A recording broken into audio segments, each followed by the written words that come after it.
আলহামদুলিল্লাহ, মুহররম মাস শুরু হয়ে গেছে। এটা হলো আরবি বছরের প্রথম মাস।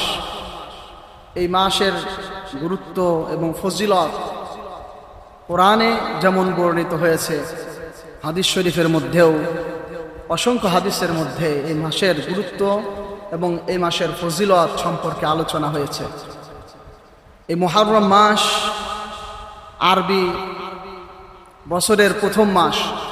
হিজরি যেই সন আমরা গণনা করে থাকি 1448 হিজরি শুরু হলো। এই হিজরি সনের প্রথম মাস হলো মুহররম মাস। আমাদেরকে প্রথমে বুঝতে হবে একটা জিনিস, একটা কনসেপ্ট আমাদেরকে রাখতে হবে যে মুসলমান মাত্রই আরবি বছরের এবং আরবি মাসের, আরবি হিসাবের গুরুত্ব খুব বেশি করে দিতে হবে। আজ আমরা ইংরেজি হিসাব জানি, ইংরেজি তারিখ জানি, আজকে ইংরেজি কত তারিখ, কেউ কেউ হয়তো বাংলা তারিখ জানি, বাংলার হিসাব জানি, কিন্তু একজন মুসলমান মাত্রই আরবি বছরের হিসাব, আরবি মাসের হিসাব, আরবি সনের হিসাব জানা শুধু সাধারণ প্রয়োজনেই না, বরং এটা গুরুত্বপূর্ণ প্রয়োজন, ফরজ পর্যায়ের প্রয়োজন। কারণ হলো ইসলামের যে 5টা স্তম্ভ রয়েছে, এই 5টা স্তম্ভের মধ্যে অধিকাংশ স্তম্ভের আমলগুলো বাস্তবায়নের ক্ষেত্রে আরবি এই হিসাবটা জরুরি হয়ে যায়। যদি উল্লেখ করি রোজার কথা, যদি উল্লেখ করি রোজা, এটা রমজান মাস আরবি মাসের হিসাব ছাড়া শুরু করা শেষ সম্ভব না, আবার শেষ করাও সম্ভব না। ঈদের কথা বলি, আরবি হিসাব যদি না জানা যায় তাহলে ঈদ পালন করা সম্ভব না। আবার কুরবানির ঈদের কথা বলি, এক কথায় মুসলমানদের জীবনে যত আমল আছে সকল আমলের ক্ষেত্রে আরবি হিসাব জরুরি হয়ে দাঁড়ায়। তাই মুসলমানদের উপরে আরবি হিসাব জানাটা জরুরি, ওয়াজিব, ফরজ। মুসলিম কমিউনিটির জন্য, মুসলিম সমাজের জন্য এই আরবি বছরের হিসাব রাখা, আরবি মাসের হিসাব রাখা, এটা খুবই জরুরি, ওয়াজিব পর্যায়ের একটি এই হিসাব। আমাদেরকে এই হিসাবগুলো রাখতে হবে। আজকে 1448 হিজরি শুরু হলো। 1448 হিজরির প্রথম মাস আমরা পেলাম মুহররম মাস। এটার ইতিহাস নিয়ে যদি আমরা আলোচনা করতে যাই তাহলে আমাদেরকে প্রথমেই এই কথাটা স্মরণ করতে হয়, নবীজি সাল্লাল্লাহু আলাইহি ওয়াসাল্লাম যেই সময় মক্কায় আসলেন, তার জন্ম হলো, এরপরে নবুয়ত পেলেন। নবুয়তের পর 13 বছর মক্কায় থাকলেন, মদিনায় আরো 10 বছর থাকলেন। এই সময়ের মাঝে কোনো হিজরি সনের গণনা হয় না। আরবদের এক কথায় কোনো বর্ষ পুঞ্জি ছিল না, আরবদের কোনো সন গণনার প্রচলন তাদের ছিল না। ওই সময় যদিও রোমান সন গণনা করা হতো, রোমানরা এবং পার্সিয়ানরা ওরা নিজস্ব সন গণনা করত, কিন্তু আরবদের মধ্যে এই সন গণনার প্রচলন ছিল না।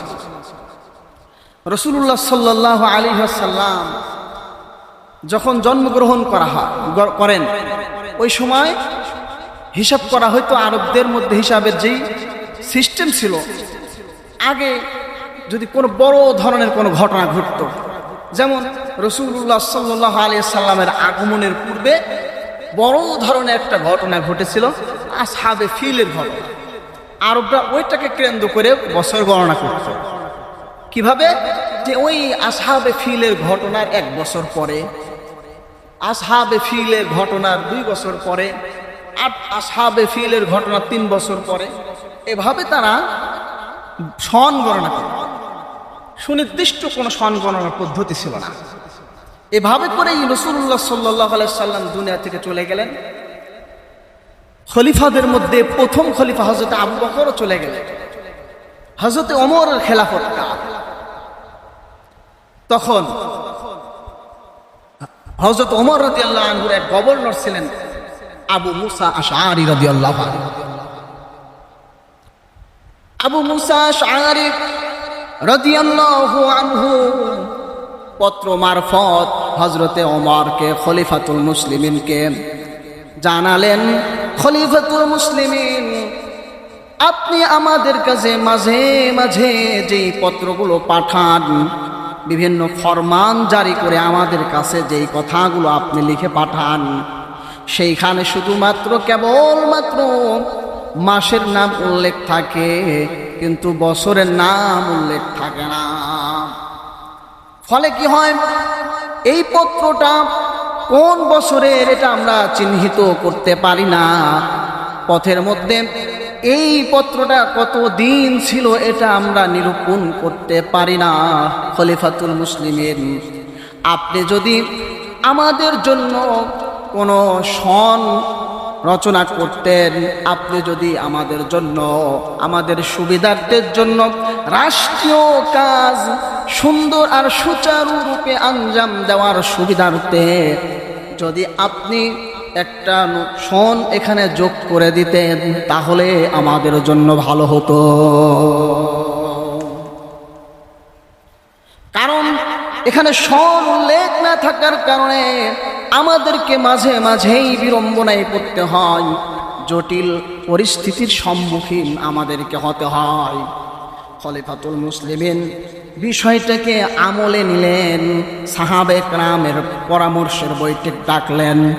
সাহাবে কেরাম যখন বৈঠকে উপস্থিত হলেন, বিভিন্ন রকমের পরামর্শ আসলো। কেউ বলল, তাহলে আমরা কি করতে পারি, সন হিসাবে আমরা কোন সনটাকে ব্যবহার করতে পারি। কেউ কেউ তো পরামর্শ দিলেন, যেহেতু রোমানদের সন প্রচলন আছে, আমরা রোমানদের সন চালু করতে পারি, ব্যবহার করতে পারি। কেউ পরামর্শ দিল, পার্সিয়ানদের সন প্রচলন আছে, তাদেরটাও আমরা নিতে পারি। আবার কেউ বলল, না না, এই ধরনের বেধর্মীদের সন আমরা মুসলমানরা ব্যবহার করতে পারি না। সিদ্ধান্ত এমনটাই হলো, মুসলমানরা কোনো বেধর্মীদের প্রচলন করা সন গণনা করবে না, তারা ব্যবহার করবে না। মুসলমানদের ফরমানের মধ্যে, রাষ্ট্রীয় ফরমানের মধ্যে তাদের সনের উল্লেখ করবে না। যেমন কথা তেমন কাজ। সাহাবে কেরাম এবার পরামর্শ ক্রমে হিজরি সন অনুযায়ী তখন হযরতে ওমর রাদিয়াল্লাহু আনহু যখন এই পরামর্শের বৈঠক করতেছেন, আমরা যেটাকে 16 বা 17 হিজরি বলে জানি, হিজরি সন কিন্তু তখনও গণনা শুরু হয় নাই। সাহাবে একরাম তাহলে বললেন, এবার পরামর্শ করলেন কি করা যায়। তাহলে আমাদেরকে মুসলমানদের জন্য নতুন করে একটা সন গণনা করা উচিত। ঠিক আছে, কথা এমনই হলো, নতুন করে একটা সন গণনা করা হবে, কিন্তু এই সনের সূচনা কোত্থেকে ধরা হবে, এই সনের সূচনা কোত্থেকে ধরা হবে, এই নিয়ে আবার সাহাবে কেরামের মধ্যে আলোচনা পরামর্শ শুরু হলো। কেউ কেউ বলতে লাগলেন, যেই দিন নবীজি সাল্লাল্লাহু আলাইহি ওয়াসাল্লাম দুনিয়ার বুকে আবির্ভূত হয়েছেন, যেই দিন এই দুনিয়ার বুকে মুহাম্মদুর রাসূলুল্লাহ রহমতের নবী আগমন করেছেন, ওই দিন থেকে আমরা আমাদের বর্ষ গণনা শুরু করতে পারি। আবার কেউ বললাম, যেই দিন রাসূলুল্লাহ সাল্লাল্লাহু আলাইহি ওয়াসাল্লামের ওফাত হয়েছে, ওই ওফাতের দিবস থেকে শুরু করে আমরা সন আর বছর গণনা শুরু করতে পারি। আবার কেউ পরামর্শ দিল, না না না, যেই দিন নবীজি সাল্লাল্লাহু আলাইহি ওয়াসাল্লাম মক্কা থেকে হিজরত করে মদিনায় আগমন করেছেন, ওই হিজরতের বছরটাকে আমরা প্রথম বছর হিসাবে গণনা শুরু করতে পারি।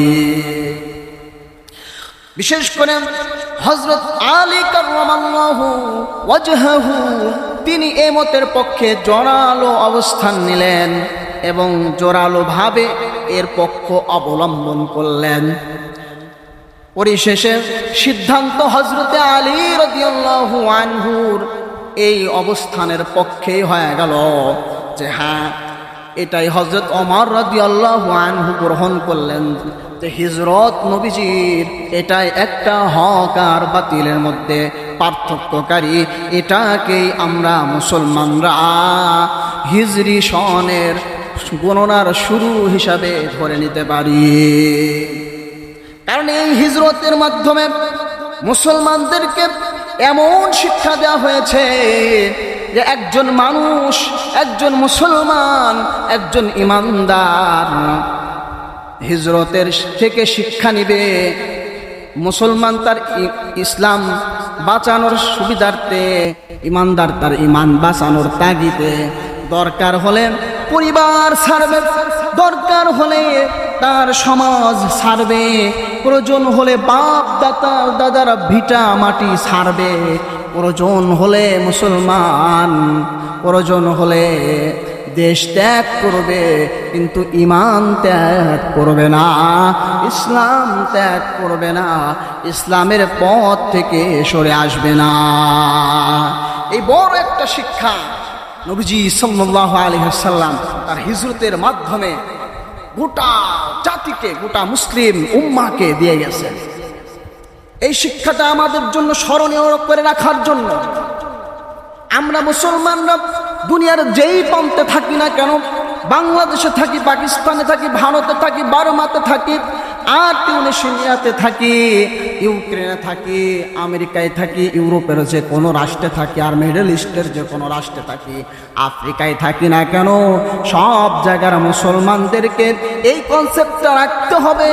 ঈমান হলো সবার আগে, ঈমান সবার আগে, ঈমান সবার আগে। সমাজের দোহাই দিয়ে, পরিবারের দোহাই দিয়ে, আত্মীয়তার সম্পর্কের দোহাই দিয়ে, রাষ্ট্রের দোহাই দিয়ে কোনো ইসলাম বিরোধী কাজে যাওয়া যাবে না। রাষ্ট্রের দোহাই দিয়ে, রাষ্ট্রের নিয়মের দোহাই দিয়ে ইসলামকে জনাঞ্জলি দেওয়া যাবে না। দরকার হয় রাষ্ট্রে যদি কাউকে চাপ প্রয়োগ করে ইসলাম বহির্ভূত কাজ করতে, আল্লাহর হুকুম ও রাষ্ট্র ছেড়ে দাও, ও রাষ্ট্র থেকে তুমি বাইরে চলে যাও।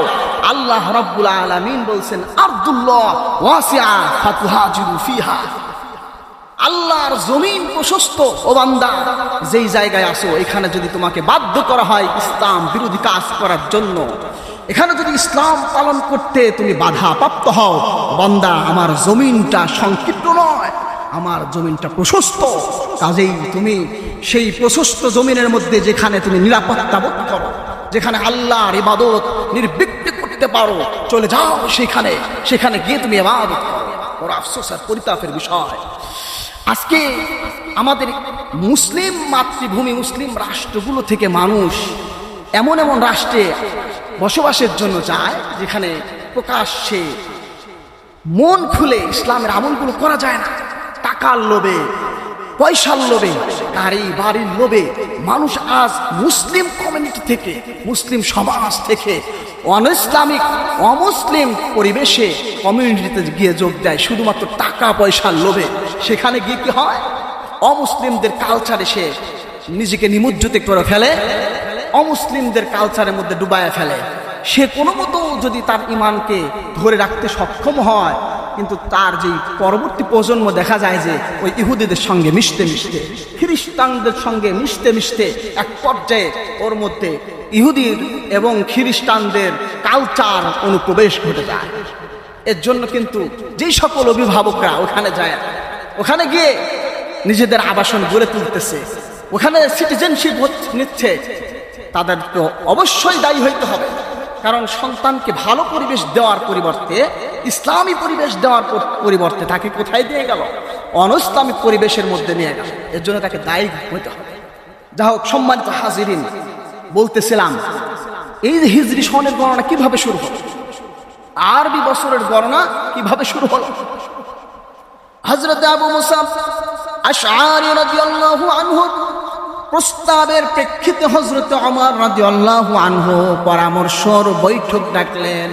পরামর্শ এক পর্যায়ে এমনটা হয়ে গেল হ্যাঁ, হিজরত যেই বছরে নবীজি করেছেন ওই বছর হবে আমাদের মুসলমানদের বছর গণনার শুরুর বছর। এতটুকু তো ফাইনাল হয়ে গেল। ফাইনাল হওয়ার পরে এবার আলোচনার সূত্রপাত হলো, তাহলে আরবি বছরের শুরু আমরা হিজরতের বছরকে ধরলাম, ঠিক আছে। এই আরবি বছরের আমাদের মুসলমানদের সন গণনার প্রথম মাস কোন মাসটা হবে, এটা নিয়ে আবার খুব ব্যাপক আলোচনা হলো। কেউ রমজানের কথা বলল, কেউ জিলহজ, কেউ জিলকাদ, বিভিন্ন মাসের প্রস্তাব এক একজন দিতে লাগলেন, এক এক সাহাবী এক এক প্রস্তাব দিতে লাগলেন। সর্বশেষ যে সিদ্ধান্তটা হলো মুহররম মাস, যেটা হজের পরবর্তী মাস, হাজিরা হজ করে চলে যায়, হজের পরবর্তী যেই মাসটা মুহররম মাস, এই মাসটাকে আমরা বছরের প্রথম মাস হিসাবে গণনা করব। আর দুনিয়ার শুরু থেকে নিয়ে শেষ পর্যন্ত আল্লাহ রাব্বুল আলামিন একটা জিনিস কিন্তু ক্লিয়ার করে দিয়েছেন, এই জায়গায় কেউ হাত দিতে পারে নাই, কোনো ইহুদির বাচ্চাও হাত দিতে পারে নাই, খ্রিস্টান হাত দিতে পারে নাই, মুসলমানদের হাত দেওয়ার তো প্রশ্নই ওঠে না।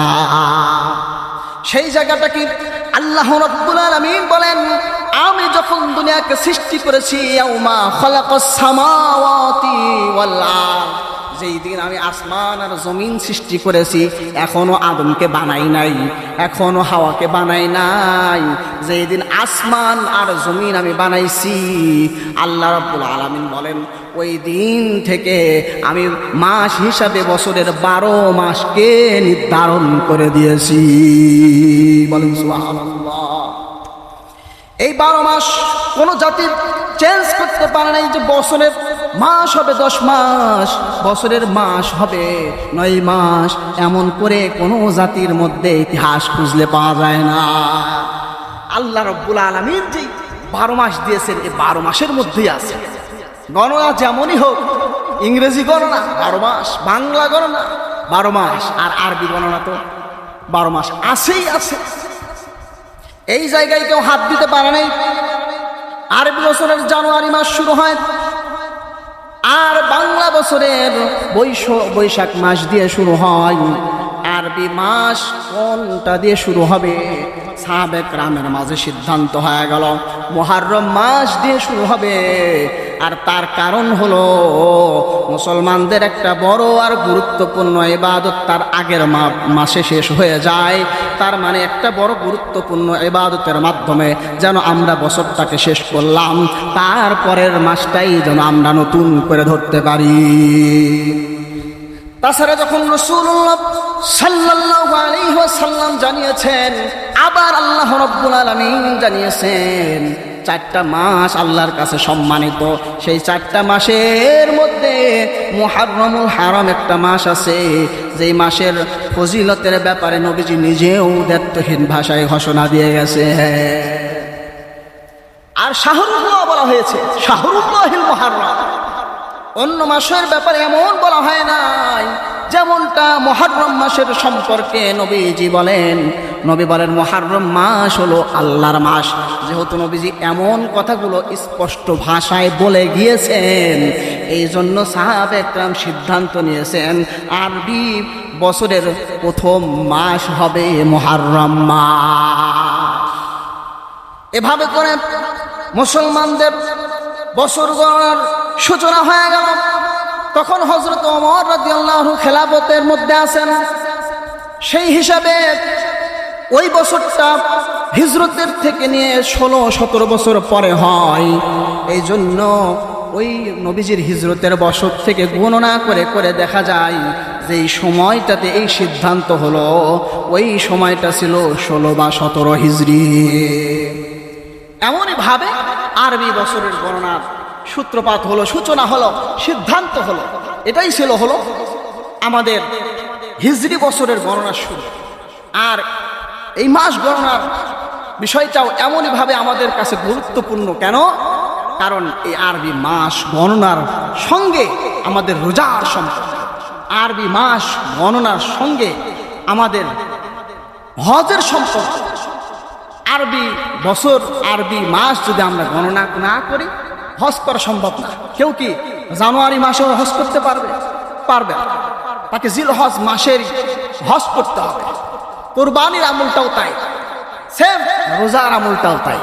আবার আল্লাহ রাব্বুল আলামিন বিভিন্ন সময়ে বিভিন্ন অফার দিয়েছেন। আল্লাহ রাব্বুল আলামিন যে অফারগুলো দিয়েছেন বান্দার ক্ষমার জন্য, বান্দাকে মাফ করার জন্য, রব্বুল আলামিন যেই অফারগুলো দিয়েছেন ওই অফারগুলো জানুয়ারি মাস, ফেব্রুয়ারি মাস, ইংরেজি মাস হিসাবে আল্লাহ রব্বুল আলামিন দেন নাই। আবার বাংলা মাস অনুযায়ী আল্লাহ রব্বুল আলামিন বিভিন্ন সময়ে বিভিন্ন ক্ষমার যেই অফার দিয়েছেন, মাফ করার অফার দিয়েছেন, বড় বড় সব হাসিলের অফার আল্লাহ রব্বুল আলামিন যে দিয়েছেন, এগুলো আল্লাহ রব্বুল আলামিন ইংরেজি মাস হিসাব করে দেন নাই। এগুলো আল্লাহ রব্বুল আলামিন বাংলা মাস হিসাব করে দেন নাই। এইগুলো আল্লাহ রব্বুল আলামিন এগুলোকে আরবি মাসের সঙ্গে, চন্দ্র মাসের সঙ্গে সম্পৃক্ত করে দিয়েছে।